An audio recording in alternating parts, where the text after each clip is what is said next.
Assalamualaikum warahmatullahi wabarakatuh. Perkenalkan nama saya Umniati dengan NIM 50500121090 dari Jurnalistik C. Di sini saya akan membahas tentang filsafat ilmu.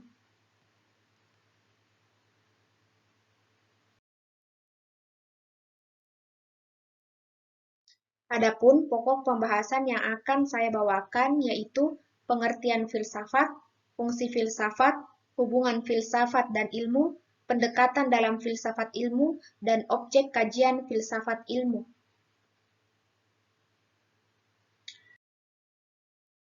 Langsung saja saya masuk ke materi yang pertama yaitu pengertian filsafat.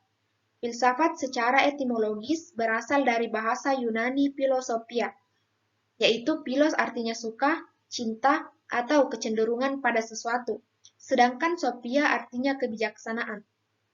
Dengan demikian, secara sederhana, filsafat dapat diartikan cinta atau kecenderungan pada kebijaksanaan. Adapun pengertian filsafat dari beberapa ahli yaitu menurut Al-Farabi menyebutkan bahwa filsafat merupakan ilmu yang menyelidiki hakikat yang sebenarnya dari segala yang ada.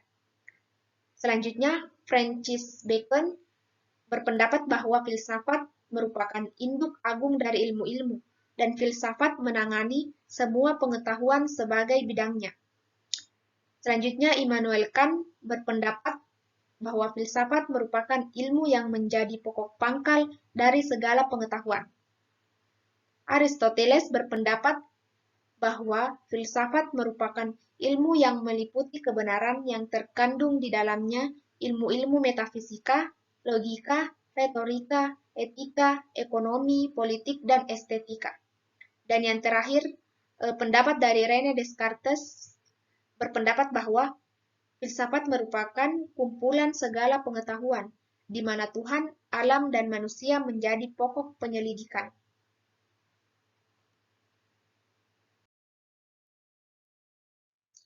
Fungsi filsafat. Filsafat berperan sebagai pendobrak, artinya bahwa filsafat mendobrak keterjungkungan pikiran manusia. Dengan memahami dan mempelajari filsafat, manusia dapat menghancurkan kebakuan, bahkan keterkungkungan pikirannya dengan kembali mempertanyakan segala hal. Selain itu, filsafat juga berperan sebagai pembimbing pikiran manusia untuk menemukan hal-hal baru dan meninjau ulang hal-hal yang sudah berlaku atau yang sudah lama.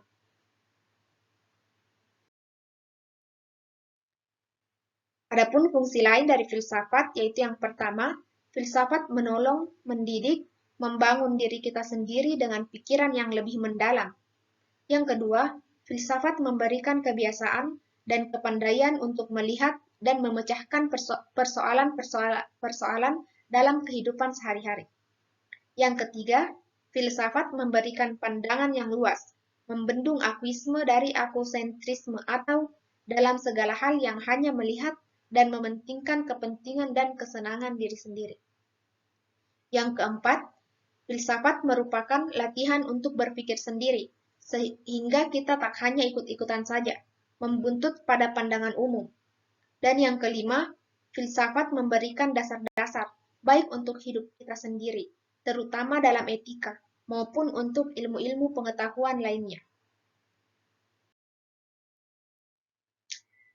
Materi selanjutnya itu hubungan filsafat dan ilmu. Ilmu adalah hasil dari proses berpikir, sedangkan filsafat ialah proses berpikir itu sendiri. Jadi, hubungan antara filsafat dan ilmu sangat kuat sekali. Filsafat sebagai pemicu munculnya ilmu pengetahuan. Ilmu pengetahuan tidak dapat dipisahkan sama sekali dengan filsafat, dan filsafat merupakan jiwa dari ilmu.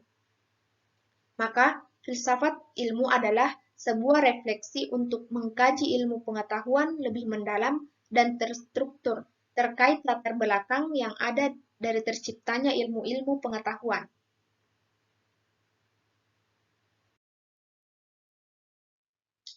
Pendekatan dalam filsafat ilmu. Ada 4 pendekatan yang akan saya bahas, yaitu induktif, deduktif, rasionalisme, empirisme. Oke, langsung saja kita ke pembahasannya.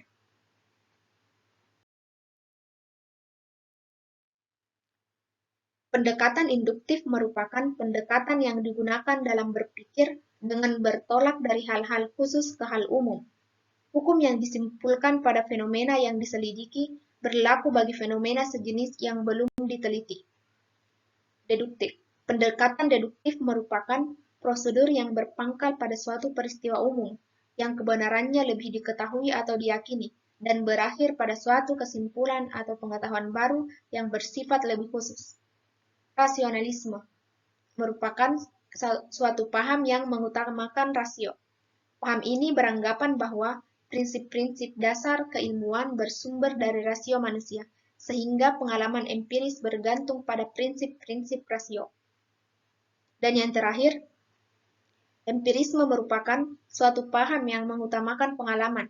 Pendekatan empiris melihat bahwa pengalaman, baik pengalaman lahiria maupun pengalaman batinia, merupakan sumber utama pengenalan.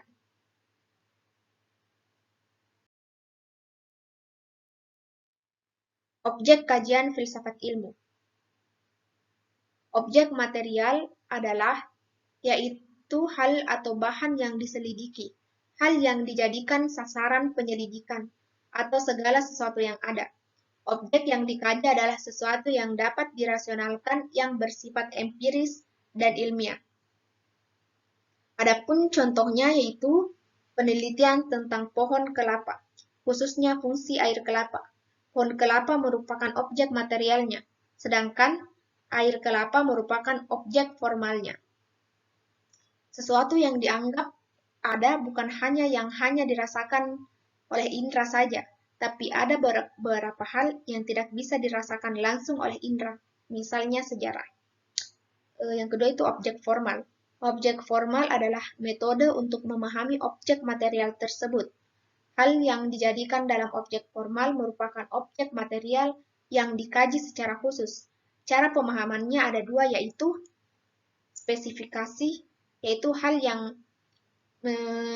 meninjau fokus kajian bukan sesuatu yang umum, melainkan sesuatu yang khusus.